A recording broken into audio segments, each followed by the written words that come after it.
प्रेम से बोले विष्णु भगवान की जय। कहते हैं माघ मास के शुक्ल पक्ष की एकादशी, जिसको जया एकादशी कहती है। ये जया एकादशी का नाम क्यों पड़ा, ऐसे करने से क्या फल होता है, आइए इस कथा को सुनते हैं। युधिष्ठिर ने एक बार भगवान कृष्ण से पूछे, भगवान कृपा करके यह बताइए कि माघ मास के शुक्ल पक्ष की जो कौन सी एकादशी होती है, उसका विधि क्या है तथा उसमें किस देवता का पूजन किया जाता है, यह मुझे बताइए। भगवान श्री कृष्ण बोले कि हे राजेंद्र, माघ मास के शुक्ल पक्ष में जो एकादशी होती है उसका नाम है जया है। वह सब पापों को हारने वाले तथा उत्तम तिथि है। पवित्र होने के साथ ही पापों को नाश करने वाली तथा मनुष्यों का भोग और मोक्ष प्रदान करने वाले हैं। इतने ही नहीं, वह ब्रह्म हत्या से पाप तथा पिशाच तत्व कभी विनाश करने वाले हैं। इसका व्रत करने पर मनुष्यों को कभी प्रेत योनि में नहीं जाना पड़ता। इसलिए हे राजन, प्रयत्न पूर्वक जया नाम का एकादशी का व्रत करना चाहिए। एक समय की बात है, स्वर्गलोक में देवराज इंद्र राज करते थे और देवगण परिजात वृक्षों से युक्त नंदनंदन से अप्सराओं को साथ विहार करने रहे थे। 50 करोड़ गंधर्वों का नायक देवराज इंद्र ने स्वेच्छानुसार वन में विहार करता हुआ बड़ा हर्ष के साथ नृत्य का आयोजन किया। जहां गंधर्वों से उसमें गान कर रहे थे, जिन्हें पुष्पदंत, चित्रसेन तथा उसका पुत्र, ये 3 प्रधान थे। चित्रसेन की स्त्री का नाम मालिनी थी। मालिनी ने एक कन्या उत्पन्न हुई थी जो पुष्पवती के नाम से विख्यात थी। पुष्पदंत गंधर्व का एक पुत्र था जिसको लोग माल्यवान कहते थे। माल्यवान पुष्पवंती के रूप में अत्यंत मोहित था। ये दोनों भी इंद्र के संतोष से नृत्य करने के लिए आए थे। इन दोनों का गान हो रहा था। इनके साथ अप्सराएं भी थी। परस्पर अनुराग के कारण ये दोनों मोह के वशीभूत होकर गए और चित्त से में भ्रमित आ गई, इसलिए वे शुद्ध गान गा नहीं सके।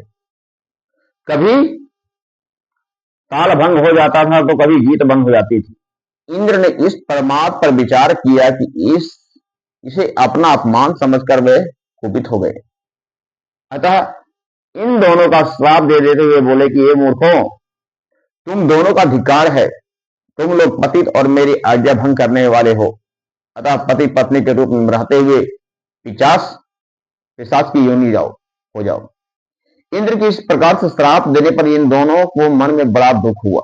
वे हिमालय पर्वत पर चले गए और पिशाच योनि को पाकर भयंकर रूप दुख भोगने लगे। शारीरिक पातक से उत्पन्न पाप से पीड़ित होकर दोनों ही पर्वत के कंदराओं में विचरते हुए रहते थे। एक दिन पिशाच ने अपनी पत्नी पिशाची से बोला कि हमने कौन सा पाप किया जिससे यह पिशाच योनि प्राप्त हुआ है। नर के कष्ट अत्यंत भयंकर तथा पिशाच योनि का में यही बहुत दुख हो देने वाली है। अतः पूर्ण प्रयत्न करके पाप से बचना चाहिए। इस प्रकार चिंता मगन होकर वे दोनों दुख के कारण सूखते जा रहे थे। देव योग से उन्हें माघ मास के शुक्ल पक्ष एकादशी का तिथि प्राप्त हो गई। जया नाम से विख्यात यह तिथि सब तिथियों में उत्तम है। उस दिन उन दोनों ने सब प्रकार के आहार त्याग दिए, जलपान तक नहीं किया, किसी जीव का हिंसा नहीं की, यहां तक कि खाने के लिए फल तक नहीं काटा। निरंतर दुख से युक्त होकर वे एक पीपल के समीप बैठे रहे। सूर्यास्त हो गए। उनके प्राण हार लेने वाले भयंकर रात्रि उपस्थित हुए। उन्हें नींद नहीं आई।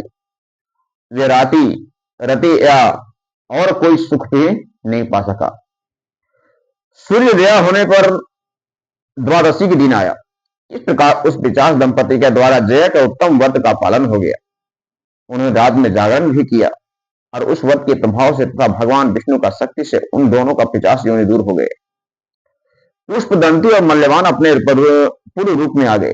उनका हृदय में वही पुरान स्नेह उमड़ पड़ा रहा था। उनके शरीर पहले जैसा ही अलंकार शोभा पा रहे थे। ये दोनों मनोहर रूप धारण करके विमान पर बैठे और स्वर्गलोक में चले गए। और वहां देवराज इंद्र के सामने जाकर दोनों ने बड़ी प्रसन्नता के साथ उन्हें प्रणाम किया और उन्हें इस रूप में उपस्थित देखकर इंद्र को बड़ा विस्मय हुआ। उन्होंने पूछा, बताओ किस पुण्य के प्रभाव से तुम दोनों का पिशाच तक दूर हो गया?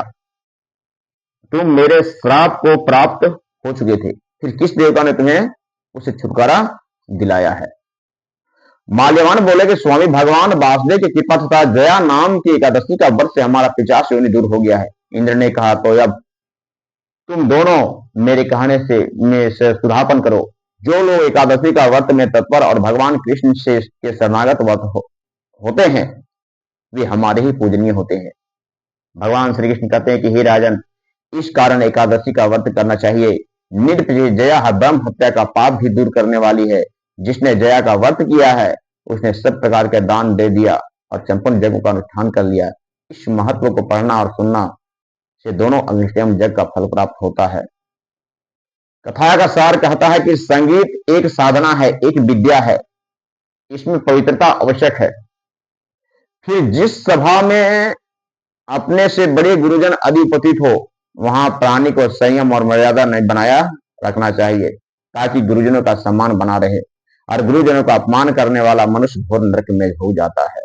प्रेम से बोले विष्णु भगवान की जय।